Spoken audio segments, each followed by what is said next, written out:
S. Gurumurthy tonight. Ladies and gentlemen, we have a hashtag.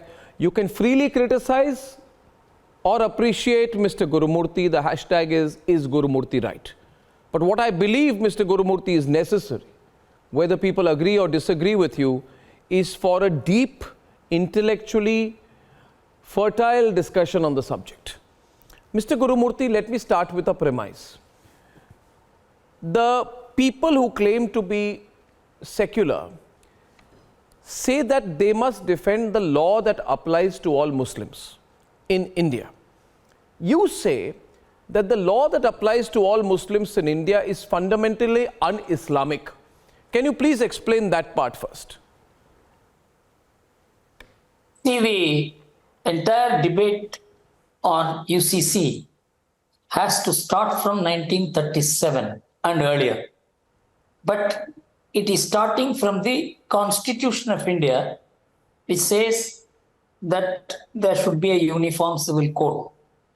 We should ask this question, why did the Constitution say that there should be a uniform civil code? And why did the Constitution mandate it to the Parliament and the lawmakers? It is just an ordinary lawmaking power.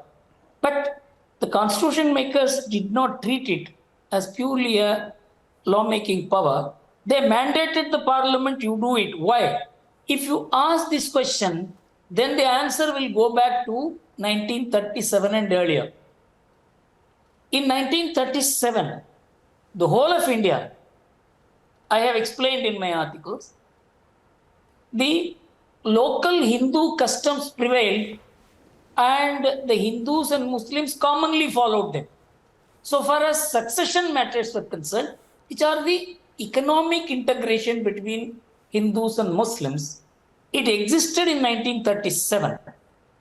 But Jinnah and the British came to an understanding that the 1937 Act should be the starting point for creating an Islamic identity and then make the Muslim League into a mass force to divide the country. This idea is rooted in 1937 Shariat Act. And I will now explain how the Shariat Act is a fraud on India, it's a fraud on Muslims, and it is for the benefit of Jinnah and the landed gentry and the rich people in Muslim community.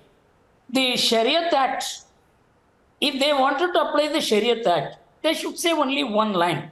The Shariat Act will apply to all the Muslims in India. They didn't say it.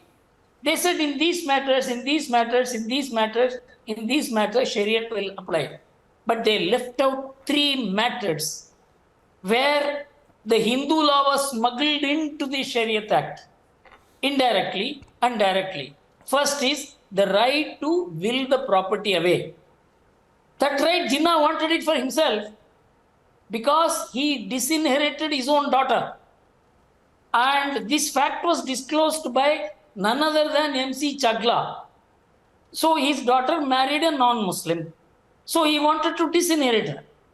And if he had to disinherit her, and Shariat Act was passed, he cannot disinherit her unless there was the right to will the property away to somebody else. So he secured the right to write a will in the Shariat Act, which is contrary to Islam. Islam doesn't provide for wills. And he actually, within 2 years of passing of the Shariat Act 1937, willed the property away to his sister. So the idea was clear. For him, no Shariat. 2. Agricultural land, which constituted almost 70% of Muslims' properties in those days, was kept out of Shariat. You know why? Because the Hindu law applied to govern the agricultural land and the Muslims wanted their property to go to the male heirs. In Shariat, one half of the male share will go to the women, the girl. The Muslims did not want it. They wanted the Hindu law. So, by excluding the agricultural land, the Hindu Act, Hindu principles of succession was continued for Muslims. 3. Then they also wanted the right to adopt because these landed gentry and the rich people may not have a male child. So they wanted the right to adopt, which is not only contrary to the Sharia, it is contrary to Quran itself because Prophet Muhammad himself said that there should be no right to adopt. So it actually, the Sharia Act is blasphemous of Quran and Prophet Muhammad.